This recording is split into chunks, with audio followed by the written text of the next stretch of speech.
यहाँ यज्ञ करने आए। यज्ञ में ये जो साकल्य है, इधर थोड़ा सा हमको, हाँ, ये जो साकल्य है इसमें 64 प्रकार के जड़ी बूटी मिलाया गया है और ऊपर से आप जौधान, जौ, तिल, लौंग, जायफल, चंदन का पाउडर, कपूर, थोड़ा सा गुड़, कप और मधु और बाकी घी, इस प्रकार के कई सारे औषधियों को मिलाया गया। ये क्यों डाल रहे हो? अग्नि में क्यों डाल रहे हो? क्या कारण है? खुजली हो रहा है, पैसा ज्यादा हो गया? ये इसलिए डाल रहे हो कि इसमें आप स्वयं भगवान को खाना खिला रहे हो। अग्नि देवतास्य मुखः कहा गया। अग्नि कुंड और अग्नि के माध्यम से देवताओं तक हमारा जो ग्रैटिट्यूड है, जो धन्यवाद है, क्योंकि अग्नि देवता और सारे देवता मिलके आपको सब कुछ दिए हैं। आप हो सकता है बोलोगे मेरे को ये नहीं मिला, मेरा ये नहीं हुआ, मेरा वो नहीं हुआ, वो तो आपका ग्रीड है। लेकिन जब बच्चा मां का पेट में रहता है तो उससे पहले स्तन में दूध रहता है, ठीक है ना? ठीक ऐसे ही सारे देवी देवता और भगवान आपका आवश्यकता से ज्यादा दिए हैं। सोचो आप 2 पैर में चल रहे हो, ऐसे बहुत से लोग हैं, मैं तुम्हें दिखा दूंगा, मेरे पास कुंडली है, ऐसे दुर्योग में पीड़ित हैं कि व्हील चेयर से उठ नहीं पाते, बेड से उठ नहीं पाते। भगवान आपको स्वास्थ्य दिया है, देख नहीं सकते, आपको आंख दी है, खाना खाते हैं हजम नहीं कर पाते, आजीवन कोई डायबिटीज है, आजीवन किस प्रकार का 1000 बीमारी में बैठा पड़ा हुआ है। तो आप इन सब क्षेत्र में आपको अच्छा स्वास्थ्य मिला, आप भाग्यवान हो, आपको घर मिला, खाना मिला, आज खा पा रहे हो शांति से, घूम पा रहे हो शांति से, और जीवन में किसी को नौकरी, किसी को पैसा, कुछ ना कुछ, कहीं ना कहीं हर चीज को कुछ ना कुछ पॉजिटिव मिलता है। तो आप उससे कैसे ग्रैटिट्यूड दो, कैसे धन्यवाद दोगे? और क्यों करते हो? भगवान को खिलाने से क्या होगा? भगवान आपका देवता बलवान होंगे। देवता कहाँ रहते हैं? कहाँ रहते हैं देवता? भगवान कहाँ रहते हैं? अपने अंदर, हिमालय में शिव जी। यत ब्रह्मांडे तत्पिंडे, तुम्हारे अंदर में काली है, गणेश है, दुर्गा है, लक्ष्मी है, सरस्वती है। जब कवच पाठ करोगे तो कहां पर कौन है सब पता चल जाएगा, किस स्थान पे कौन कौन बैठा है। सूर्य दक्षिण आंख है, चंद्रमा वाम आंख है, ऐसे करके सारे व्यवस्था कर दिया गया है। कालिका कपलो स्थिते, कपाल में तुम्हारा काली, महाकाल, ऐसा करके कंठे सरस्वती जय, बहुत कुछ बताया गया। तो ये जो देवी देवता तुम्हारे अंदर हैं, दुर्बल हो रहे हैं। क्यों दुर्बल हो रहे हैं? अग्निहोत्र नहीं करते हो, हवन नहीं करते हो। हवन और अग्निहोत्र के माध्यम से तुम्हारे अंदर का रहने वाले जो देवी देवता हैं सब शक्तिशाली हो जाते हैं। तुम्हारे अंदर 9 ग्रह का ऊपर में बैठे हैं, उनको मजबूत कर रहे हो। तुम्हारे अंदर का 9 ग्रह तुम्हारे अंदर हैं, यत ब्रह्मांडे तत्पिंडे, इन्हें मजबूत कर रहे हो। तो कैसे करोगे? ये हवन के माध्यम से होते हैं। कैसे होते हैं सब? ये तो भाषण मार रहे हो, प्रवचन दे रहे हो, ठोक रहे हो बिना फालतू। यज्ञ में जब इतने सारे औषधि अंदर डाला जाता है और वो सूक्ष्माति सूक्ष्म रूप में विश्व ब्रह्मांड में विस्तार करता है और आंख के नासिका के माध्यम से जाके अंदर चला जाता है। कंप्यूटर, बड़े बड़े यंत्र, ईसीजी ब्रेन लगा के अग्नि कुंड में बैठाने से कंप्यूटर में, स्क्रीन में सारे पैरामीटर्स बैलेंस हो जाते हैं। तो जीवन को बैलेंस करने का तरीका जो मैं बता रहा था, लाइफ कैसे बैलेंस करोगे, 9 ग्रहों को कैसे बैलेंस करोगे, कुंडली कैसे बैलेंस करोगे? यज्ञ और हवन से करोगे। इसीलिए यज्ञ हवन करा रहे हो, किसी और के लिए नहीं। तुम्हारे अंदर का ग्रह, तुम्हारे अंदर का देवी देवता, तुम्हारे अंदर बैठा हुआ वो महाशक्ति को जागृत करना और शुद्धिकरण करना। तुम्हारे अंदर का अल्फा बीटा गामा थीटा जो भी अंदर ब्रेन का इंपल्सेस है उनको पॉजिटिव करना। जिसका शनि महादशा चल रहा है या जिसका कुछ राहु का चल रहा है, चंद्रमा के साथ युति करके बैठा हुआ है, होता क्या है? ब्रेन के अंदर ब्लैक एनर्जी सेल बढ़ जाता है। जब यज्ञ हवन करते हो इसका इतना ताकत रहता है कि अंदर जाके उन सभी को, सारे ब्लैक एनर्जी को, सारे जो ब्लैक धब्बे हैं उन सबको निकालता है, शुद्ध करता है, पवित्र करता है, सात्विकता वृत्ति को बढ़ाता है, तामसिक वृत्ति को विनाश करता है, राजसिक वृत्ति को समन करता है। इसके माध्यम से एक ही ताकत है, हवन के माध्यम से। और आप जब करते हो तो बड़े प्रेम से भगवान को ऐसे प्रेम से खिलाना है स्वाहानम स्वाहाम नहीं, मैकेनिकली नहीं। आप अपने अंदर का और विश्व ब्रह्मांड के उस सारे देवी देवता ग्रह नक्षत्र सभी को आप भोजन करा रहे हो, पोषण कर रहे हो, पुष्टि दे रहे हो, बल बुद्धि दे रहे हो। क्यों क्यों करा रहे हो? क्या होगा इससे? इसलिए कर रहे हो। क्या क्यों, क्या प्रॉब्लम? बड़ा काट देना है, रहने दो। इसलिए कर रहे हो ना। क्यों? गीता में भगवान कृष्ण बोलते हैं ते देवा भवयन्तु वा। तुम देवताओं को जब खिलाते हो, प्रसन्न करते हो, बलि पुष्ट करते हो, तो देवता तुम्हें देते हैं। यज्ञात् भवन्ति भूतानि, यज्ञ से ही सब कुछ जात है, सारे भूत। यज्ञात् भवन्ति भूतानि पर्जन्यात् अन्न संभवम। तुम जो अन्न खा रहे हो कहां से निकल रहा है?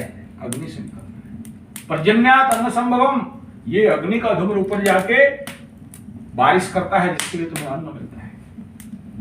तो यज्ञ के माध्यम से तुम्हारे अंदर का देवी देवता भगवान ग्रह नक्षत्र सबको शांत करते हो, बैलेंस करते हो, उन तक तत्व मिलता है। और बताता हूं, ये यज्ञ करने से तुम्हारे अंदर जब वो शक्ति जाता है, सोचो तुम चावल रोटी दाल खाते हो, हार्ड फूड खाते हो ना, रक्त में कन्वर्ट होगा 40 दिन टाइम लगता है, वीर्य में कन्वर्ट होने के लिए और 40 दिन लगेगा। अगर तुम लिक्विड ड्रिंक लेते हो, सूप जूस, तो रक्त में कन्वर्ट होने के लिए कंप्लीट 4 दिन और वीर्य में कन्वर्ट होने के लिए अगला 4 दिन।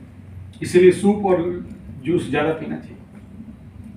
और इसीलिए दारू पीने वालों को जिंदगी ज्यादा हार्मफुल हो जाता है, क्योंकि उनका जो जेनेटिक सिस्टम इस लिक्विड फॉर्म के कारण हाईलाइट करता है। तो सॉलिड खाते हो तो 40 दिन लगता है, लिक्विड खाते हो तो 4 दिन लगता है। जब हवन करके गैस खाते हो ना, 4 मिनट में तुम्हारे वीर्य सेल बन जाते हैं। ये नपुंसक दुर्बल व्यक्ति को बैठकर टेस्ट कराया गया है। इस 64 प्रकार की जड़ी बूटी और सारे औषधियों को देके जब हवन किया जाता है तो 4 मिनट के अंदर उसके अंदर जो सेल्स हैं, वीर्य सेल्स हैं, वो ग्रो कर जाते हैं। उनके अंदर प्रचंड शक्ति हो जाती है। कभी कभी बुद्ध महादशा में लोगों को, अगर बुद्ध कहीं पीड़ित होता है तो पैरालिसिस होता है, बच्चा नहीं पैदा हो पाता है, उनको अपुत्री और बांझ व्याध्यापन रहता है। ये हवन के माध्यम से 14 घंटा का ग्रह शांति हवन होता है, प्रचंड होता है, शुद्ध देसी गाय का घी और ये सारा लगा के 6 महीना के घर, ऐसे नपुंसकों के घर में भी बच्चा पैदा होने का क्षमता यज्ञ में है। यज्ञ असंभव को असंभव करता है। सोचो दशरथ राजा बांझ बन के घूमा, 3 शादी कर लिया, ऐसा नहीं हुआ। फिर जाके वो वशिष्ठ के पास गया। वशिष्ठ बोले वो ऋषि का पुत्र को बुलाओ। वो फिर उसको वो नहीं आ रहा था। फिर 4-5 वेश्याओं को भेजा गया। वेश्या जाके उनको पहला फुसला के लाए और वो आए तो पहले क्या हुआ, वृष्टि यज्ञ हुआ। 12 साल से अकाल पड़ा था ब्राह्मणों के अभिशाप के कारण। तो वहां पर 12 साल जहां बारिश नहीं हुआ, अकाल था, वहां बारिश हो गया। किसके कारण से? नहीं, अग्नि अंदर नहीं पिटना है, डाल दो, सब अपने आप ले लेगा, कोई चिंता नहीं। 2 बूंदा घी डालोगे फिर से खड़ा हो जाएंगे अग्निदेव, चिंता नहीं। वो अग्नि के समय उसको खुचना नहीं। बारिश हुआ, राम जन्म नहीं हो पा रहे थे, मुश्किल था। तो फिर वहां पुत्रेष्ट यज्ञ किया गया। फिर राम लक्ष्मण भरत शत्रुघ्न जैसे जन्म हुए। ये यज्ञ का शक्ति है। कभी मौका मिले तो गायत्री परिवार शांति कुंज हरिद्वार ब्रह्म वर्चस्व में जाओ, ठीक है। वहां पर यज्ञ का शोध केंद्र है बहुत बड़ा। जितने धरती में रोग हैं सभी रोगों को इलाज, कांच का घर है, जाके चेक कभी जाओगे तो हरिद्वार देख लेना। हरिद्वार में कंप्यूटर मशीन सब लगा हुआ है, इसलिए डीसीजी पीसीजी और भिन्न भिन्न प्रकार के जड़ी बूटियों से हवन करके सारे रोगों का निवारण किया जाता है। बोलो यज्ञ भगवान की जय। ऐसा कोई बीमारी नहीं है जो यज्ञ से नहीं संभव है।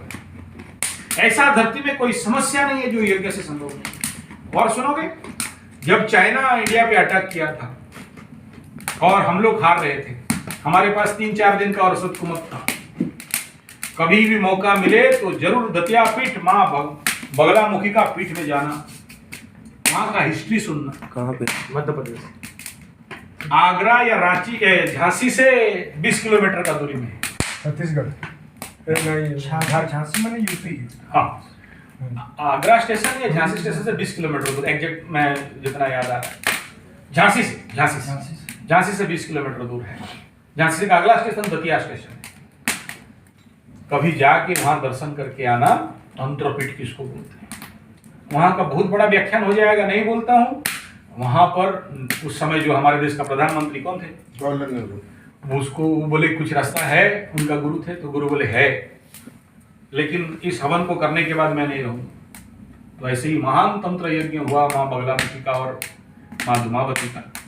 और विश्व में एक ही जगह में धुमावती का बेस्ट मंदिर है, उसको कोई हर दिन पूजा नहीं करता। 5-10 मिनट के लिए गेट खोलते हैं, फिर बंद हमेशा, कोई देख नहीं, मात्र 15 मिनट। और वहाँ भोग क्या लगता है, समोसा, कचौड़ी, सेव, ये सब लगता है, मीठा नहीं।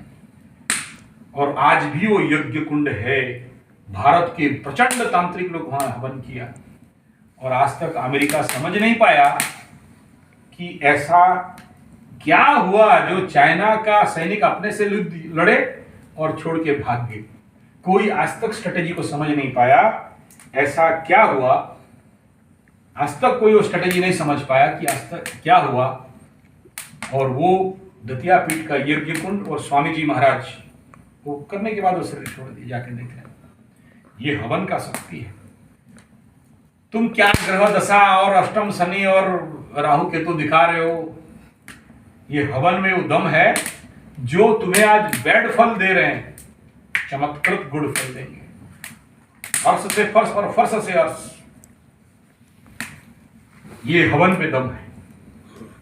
बहुत सारे पद्धतियों में हवन है, तांत्रिक पद्धति, वैदिक पद्धति में बहुत प्रकार के हवन है। और ये हवन से जानते हो, जब द्रोण को मारने के लिए असंभव था, द्रोण के हाथ में धनुष बाण है तो मारना असंभव है, तो द्रौपदी कौन थी, यज्ञ संभूता। हवन किया वो राजा, उसको मारने के लिए मुझे 2 बल चाहिए। तो वहां से निकले भीष्म को मारने के लिए, द्रोण को मारने के लिए यज्ञ से निकले द्रुपद का धृष्टद्युम्न और ये द्रौपदी। हवन से जब वो विश्वामित्र त्रिशंकु को स्वर्ग दे नहीं पाया, मतलब देवता लोग त्रिशंकु को नहीं पहुंच भेजे, तो हवन करके विश्वामित्र दूसरा स्वर्ग बना के खड़ा कर दिया। तो हवन का कितना गुणगान, वो 4-5 घंटा मेरे लिए कम पड़ता है। तो आप सब ये समझो, आपके शरीर के लिए, आपके बल, पुष्टि, बुद्धि, ज्ञान के लिए, देखो शरीर के लिए सब कोई खाता है, कभी सोचिए बुद्धि के लिए क्या खाते हैं? बुद्धि का कौन कौन सा फूड है जिसको खाने से बुद्धि बढ़ता है? जानते भी हो? नहीं जानते?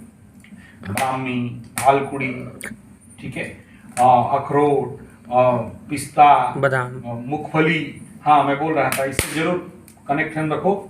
बहुत अच्छा बादाम मेरे को दिया, ठीक, उनके गांव में होता है और बाजार से भी कम रेट में अवेलेबल है, होलसेल सेट्स में है। आप सब अपने इलाके में सुबह सुबह स्प्राउट करके बादाम जरूर खाओ, और हवन में बादाम भी डाला जाता है, ठीक है। और भी बहुत सारे ऐसे औषधि डाले जाते हैं। हवन के ऊपर चरू बनाया जाता है, तो बहुत सारे पद्धतियां हैं। तो हवन किसी और के लिए नहीं, हे देवा भवन्तु वा, तुम जितना भगवान को दोगे तुम्हें उतना देंगे, 1000 गुना। तुम एक आहुति डाला, तुम्हें 1000 गुना मिलेगा। एक हवन तुम्हारे जीवन भर का पाप ताप को ढोल लाता है। एक हवन तुम्हारे आने वाला समय में बहुत बड़ा से बड़ा विपद को बंद कर देता है। यही हवन कुंड में देखा हूं, कल सुबह 10 बजे उस आदमी का जेल था, हवन करके सेव हुआ है। इसी हवन कुंड का चमत्कार तुम्हें क्या बताऊं, आदमी मरने वाला था, एक 18 दिन का उपवास में था। नाम भी बोलता हूं, Jayprakash Agarwal, ball and tube company का मालिक, झिंझोली हरियाणा, बबौना में। उनको लेके आईसीयू में जाना, ना हवन करो, मैं बैठता हूँ। हवन में बैठे, बोले आप डॉक्टर को बोले चेक करो, सब पैरामीटर ओके। तो जीवन में बहुत हवन का अनुभव है और वो सब कहना असंभव, अभी टाइम नहीं है। आप हवन जब कर रहे हो पूरे भाव भक्ति और के साथ करो, क्योंकि आज मौका मिला है। कल से बंद हो जाएगा, खर महीना शुरू हो जाएगा, सूर्यदेव मीन में चले जाएंगे। आज एक दिन मौका है, कर लो।